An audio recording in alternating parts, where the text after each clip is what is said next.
Good morning. It's 4:30 in the morning.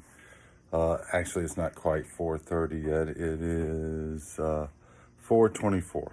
And actually, I'm running a little bit late. Making this video for you, Mr. and Mrs.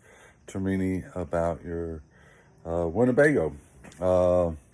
Nothing really bad news or anything like that. Tina's been telling me that you want an update and that you'd like to have a phone something with me or whatever.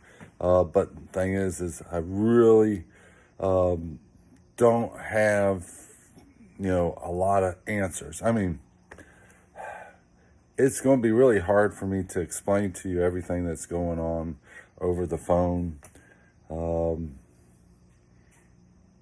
And it's a lot of electrical stuff. I'm going to make a few-minute video here this morning to try to tell you where I'm at on it and why it's taken so long, which, I think we've covered this before, and I understand y'all wanting an update. But anyway, here's what we got. Let's just recap what we have here to go over the already known 85 Winnebago. First off, the Winnebago company created this motorhome off a P30 Chevrolet chassis. What that means is that the Winnebago company bought hold on.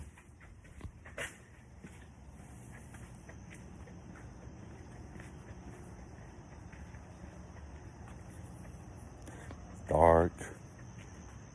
Make sure somebody ain't coming up. Anyway, the Winnebago company bought a chassis from the Chevrolet dealership, manufacturer, whatever. The chassis already came wired for the engine components. Any wiring that had to go with the ignition system, the charging system, and any engine management system, which fortunately for us, back in those days, 1985, was not that complicated. I say it's fortunate for us. It has its good and bad points. 1985, there was not a whole lot of ways to communicate with a car or a vehicle's systems. So while today we can communicate with their systems, it does add some complexity to it as well. We're going to go in here to the bay. Last time I made this video, I told you that I was going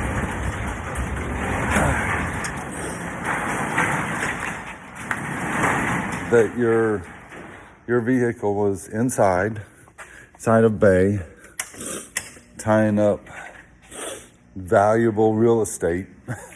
And it's really valuable real estate for me. It's inside room that has a lift and machinery, and it's an area that I can work to make money. I have 4 other of these areas as well, and it's only me. But quite often, more often than I want for sure, vehicles are in layover, meaning they're waiting for parts, or waiting on customers to make a decision on what to do. So sometimes vehicles do get stuck in a bay. Right now, and I can only afford really one bay to be tied up with stuff like that. Anyway, again, your vehicle is still in the bay. It is occupying space that I really need. I really need. And I tell you all this just because I want you to know that I want this, and my crew wants this. When I say my crew, I mean Tina, and who's an invaluable employee and who can give you these updates better than I can. Anytime that I take time out to do something other than, turning wrenches or chasing electrical gremlins. Although being a business owner, I do have to take time to train Tina and to set procedures and to handle business that only a business owner can handle, making decisions on business type stuff.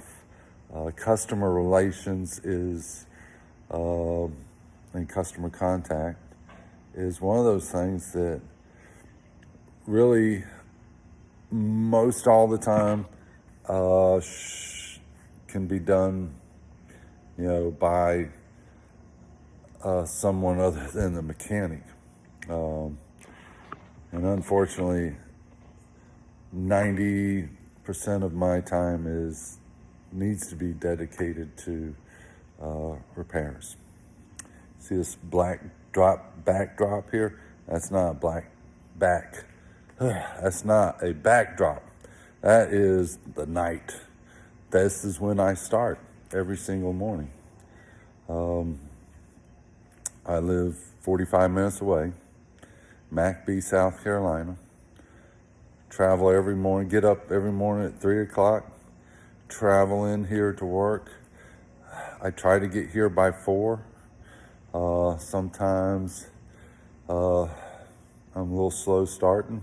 The older I get, the slower I start. But here I am, and trying to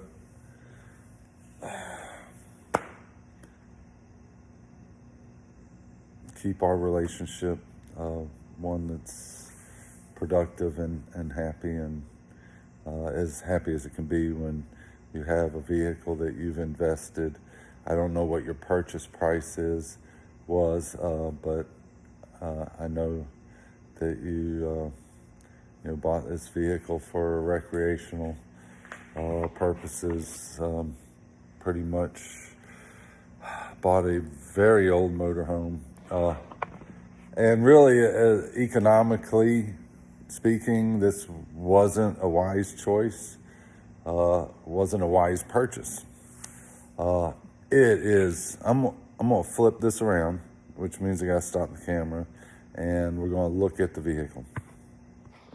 Okay, so economically speaking, or I guess, I don't know how I'm speaking, a 1985 Winnebago is really not a wise investment. Now, I really like the build of it, and here's what I like about it is really its size. Let me turn over here. It's short. It's boxy. It's what we call, it could be a retro mod, although we're not modifying it as far as updates on engine, transmission, and safety stuff. That would be really awesome. But as I recall, when you did drop off or leave the vehicle with me because it had a blowed engine, catastrophic internal failure, just with the engine, and there was some other things that were concerning to you as well. Money is an issue, and money is always an issue for the 99%. I think there's 1% that they say money is not an issue.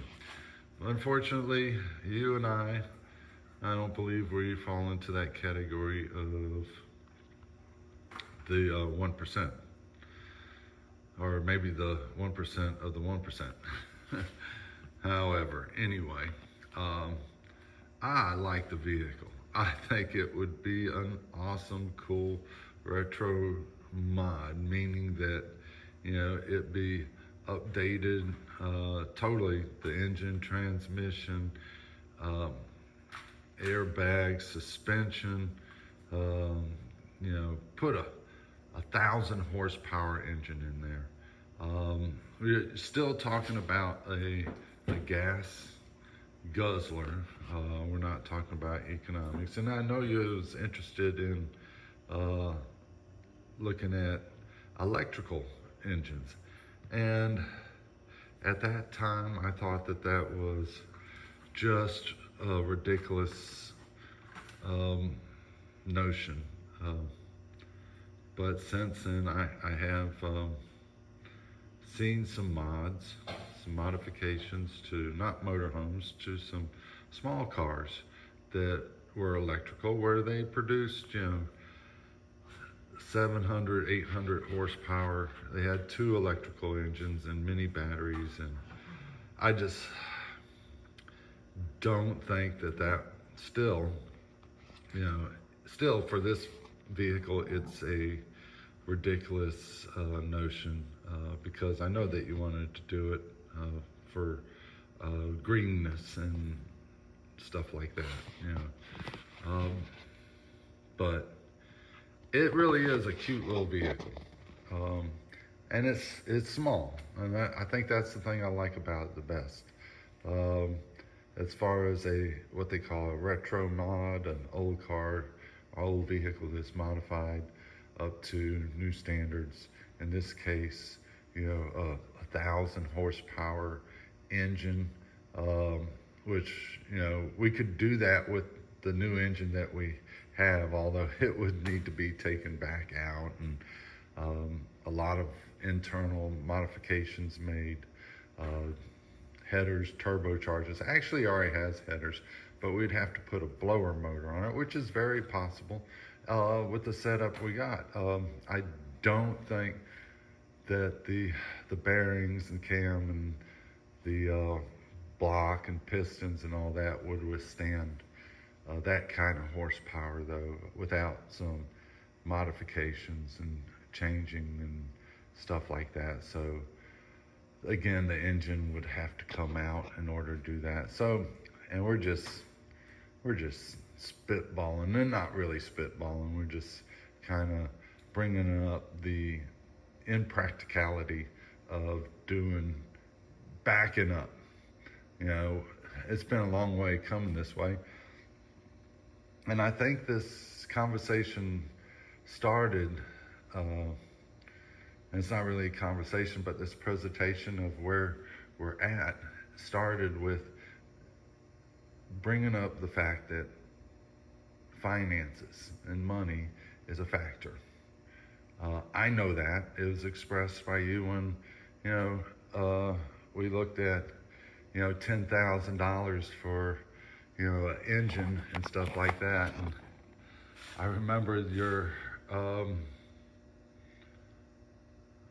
reaction to that, and it was 100% justifiable. Something like that, spending $20,000 on this vehicle, which could be done, is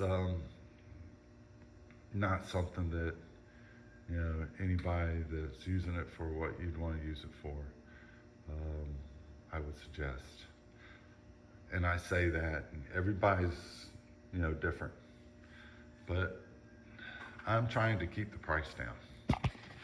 And that's although I know that finances is a consideration on this for you, it is for me as well, to try to keep this price down within what we've discussed, or at least not too far over it. So again, to recap again what we've done the braking system, we've done the suspension system, we've removed, disassembled, investigated the original engine and found that it was not a candidate for rebuilding.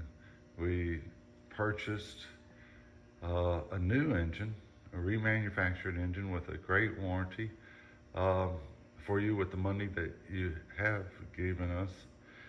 We rebuilt the transmission here in-house. All that is installed. Um, Really where we're at now is the electrical system. And as I began this conversation about the electrical system, or the way the vehicle was born, it was born from a P30 chassis provided by the Chevrolet manufacturer that really didn't build it. They built it for a truck. And this is a truck, but outside company other than the manufacturer bought this chassis. Outside company being Winnebago, bought this chassis, as they did a bunch of them, and they built a house on it, and they added their own wiring, integrating with the original wiring. Well, as with all cars, even cars today, when I say cars, I use that to encompass trucks, just motor vehicles. But all vehicles today, when produced, come off and be sold to people, and within the first 5 years, flaws are found in the design, and most of the time today, vehicles are updated through programs, software updates. A lot of things can be fixed. A lot of flaws can be mitigated and fixed by software updates. Unfortunately, this year they didn't have software updates they could just upload from the internet into the vehicle. But anyway, here we go. So here we,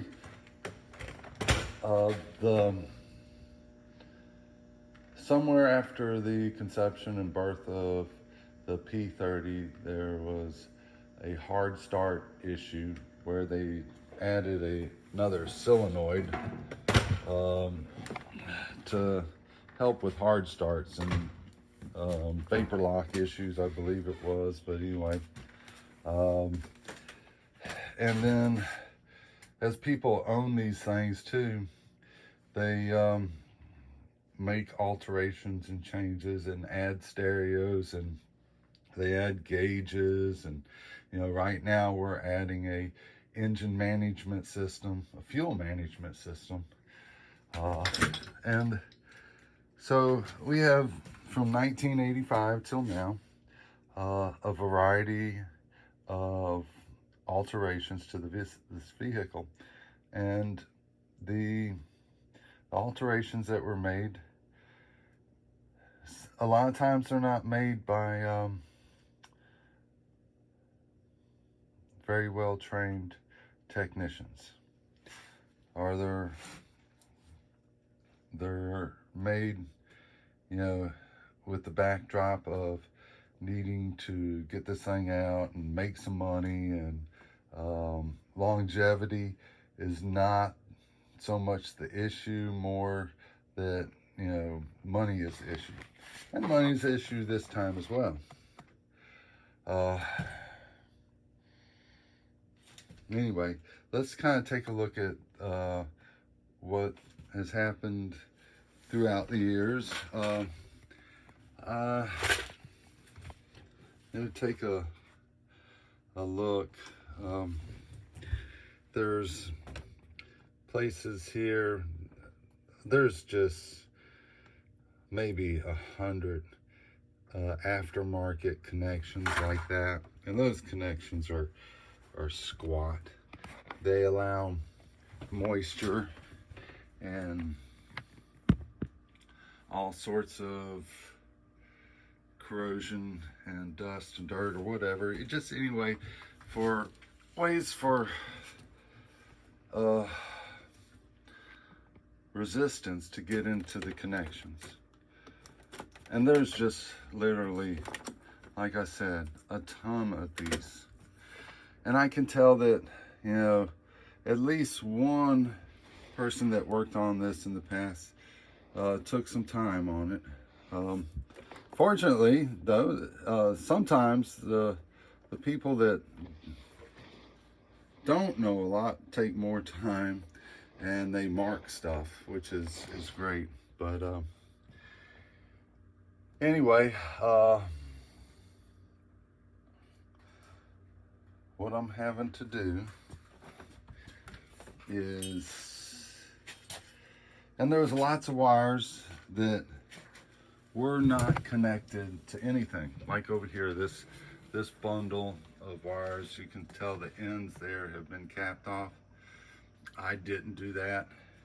And this is an aftermarket thought here. Actually, it was what I believe now designed by the manufacturer, but it was designed and installed several years later as a fix for hard starts.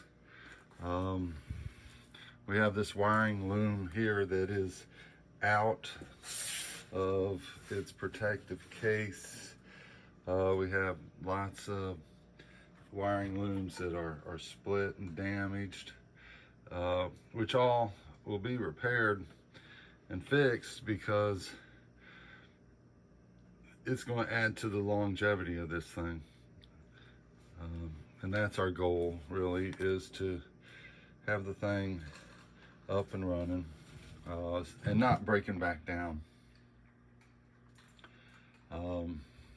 But this is, some of this wiring is going to the home itself. Not much, really. You know, you have some controls up here and some gauges up here that inform you of auxiliary battery voltage is 1, and in most motorhomes these days there's also a tank status as far as propane and gray water and stuff like that. I don't see it on this one. It's probably back there. But the electrical is where I'm at on it, and I've been stuck on it. One of the problems with the electrical and figuring all this out is the drawings. I have all the drawings from Chevrolet company that created the P30, and fortunately, finally, we were able to locate all the drawings from the Winnebago company, both of which is highly valuable and a great asset.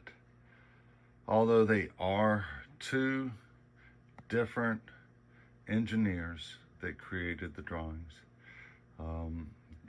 And while there are some norms that all engineers and schematic drawers try to use, I've been reading blueprints and schematics for 30 years now, and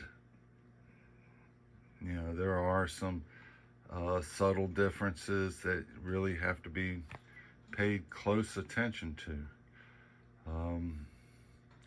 So those are the two drawings that we have. We also have drawings from Holley for the fuel management and ignition system management system that we're installing, that is going to solve a lot of problems that was inherent to this system. Let's see what else.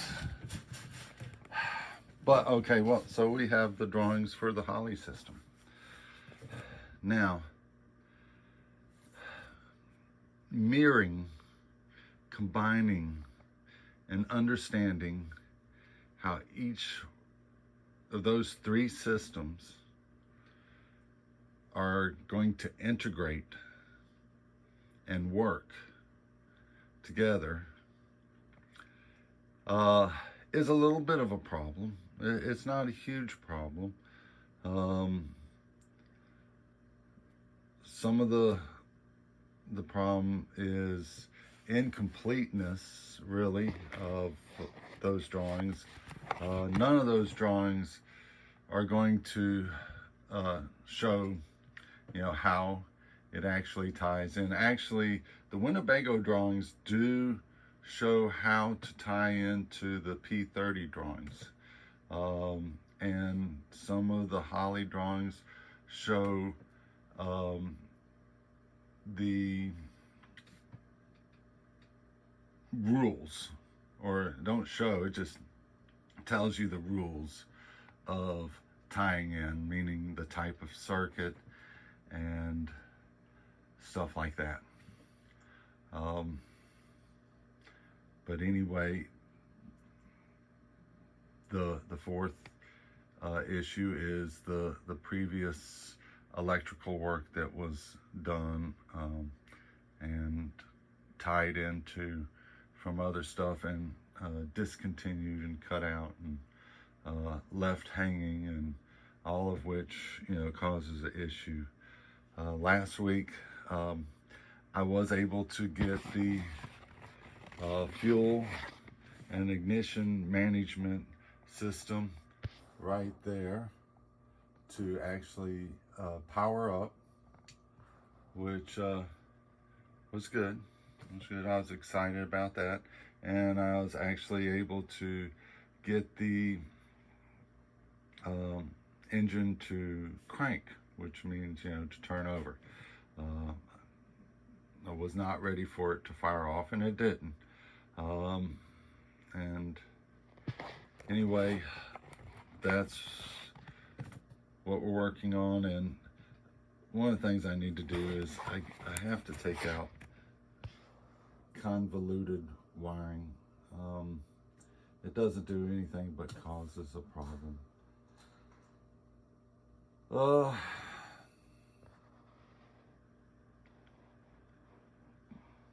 And all this is very time consuming and very aggravating because of the lack of clear instructions. Holley's instructions are not that clear, and then we spent a lot of time Friday on the phone with Holley, just trying to get through to him, and wasn't able to.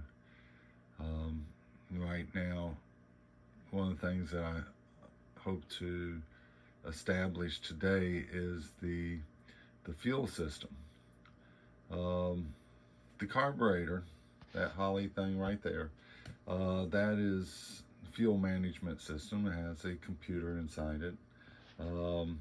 This over here is the ignition system, and there's also an electric fuel pump, so which is not coming on.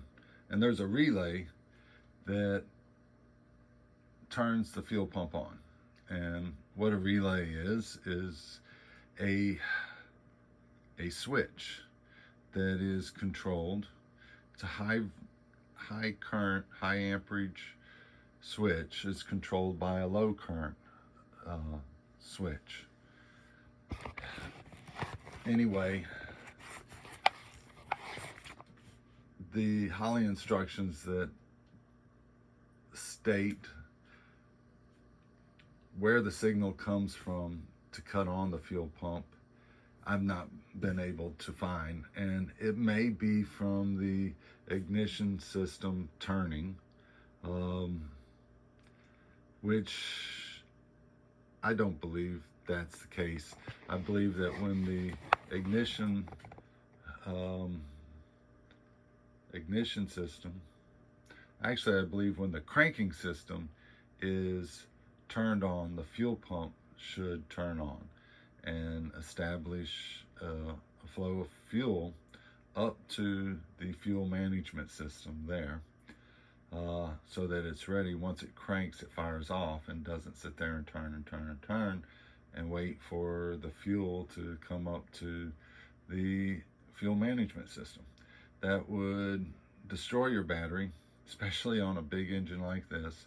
So I've got to figure that out. I also have the part of the ignition system is right there, the coil, and I've got to mount it somewhere in there. I do have the charging system pretty well figured out. Hopefully we'll see once we get it up and running and started. Now, I have no concerns about the engine as far as it being good. I say that, I mean, I've not heard it wrong yet, but it is a new engine remanufactured by a reputable company that we've purchased several engines from, and it comes with a good warranty. And I don't want to say I'm worried about the transmission, but I rebuilt the transmission. It's an old transmission, didn't have any problems. Actually, it was pretty good, everything pretty good inside, but it's not been tested yet. So the engine, usually they test those after they rebuild them on a dyno tester. Hopefully they do. And transmissions, rebuilding companies, that's all they do. They have dyno testers for transmissions as well. Companies like mine that rebuild them house, unfortunately, a lot of times our test is put it in and drive it and see if it works. And if it don't, then you have to pull it back out and fix it, which is, a big burden on the company as far as money goes, because we assume all that cost. Fortunately, transmission is easy to come in and out, especially on this vehicle. Not like the engine that had to come out that door. But anyway, I feel like I'm starting to ramble.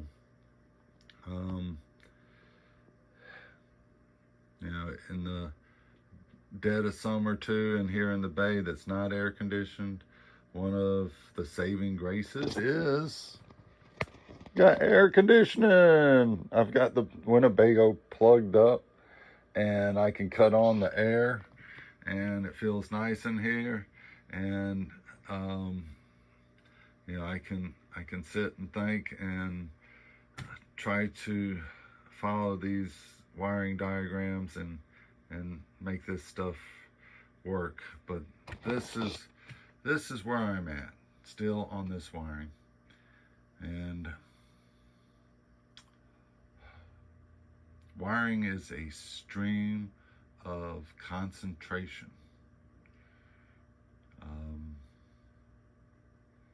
When you're trying to figure out what's what in a system that you don't have one complete drawing, but you have three, and then you have years of other people that's been working on it as well.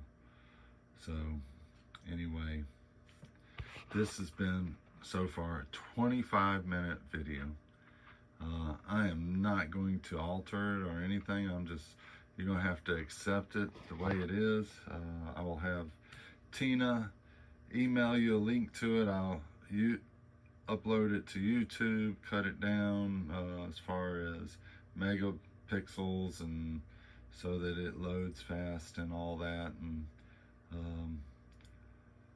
as far as projected date, I'm working on it every single week. I hadn't been working on it. Actually, for last month, I have been dedicating, at least one day a week to it, and now I'm dedicating more time to it than that. Last week, I worked probably 3 whole days on this. And here's the thing: is we're back on the budget thing. I mean, it's costing me a lot of money. My time right now is $110 an hour, and I am keeping your costs right now. I've not increased your cost at all. And it's, my hope that I can find value, personal and professional value, of the practice of figuring this out, to validate me doing all this work without extra pay. But all the money that you have given us, which I think is $5,000, that's another area that I really don't keep up with that much. Tina is my other half, and consulting with you needs to be done through her, because it takes time away for me to do this. This 25-minute, which is going to end up 30-minute video, is half an hour of pay. I mean, it's what, $52.50. When you're in business, everything comes back down to money. And when you're working from 4 o'clock in the morning till 5 o'clock in the afternoon and still having to drive 45 minutes home, time becomes very important. And I'm getting married in July 18th. I'm getting married. I'd really love to have this thing out of here by then. Geesh. Because my new wife is not going to want me working from 4 o'clock in the morning till 5 o'clock, plus driving 2 hours every day. Don't know why, but she likes me and likes my company. Not Crafts Auto Repair, but my company, to hang out. She sits on one end of the couch, I sit on the other, and we sit there and stare at Facebook or the internet, YouTube, or study electrical wiring diagrams. But anyway, I'm doing the best I can, people. And, if money was not a consideration, really, I would just stay on this 100% until it was done. But I do have some other vehicles out there that are paying me what I need, the $105 an hour, plus, markup on parts too. I have a lift out there, a construction type lift, that every time it goes to a job and starts up, which is a lot, it's making $150 an hour. So for them to pay me, what I need is a no-brainer for them. And every time it's not on the job, they're losing $150, $175 an hour. So it's just sound economics for them to pay me what I need to fix it. And they have electrical problems as well. This is one of those high booming lifts that tree companies use and power line people use and stuff like that. And it's got a blowed up circuit board, is what I believe we've come to the conclusion of. And I work closely with, engineers for the builders of the vehicles that I work with. These days, that's what it takes. And unfortunately, the engineer for your vehicle is not readily available. But there you are. And it is Monday.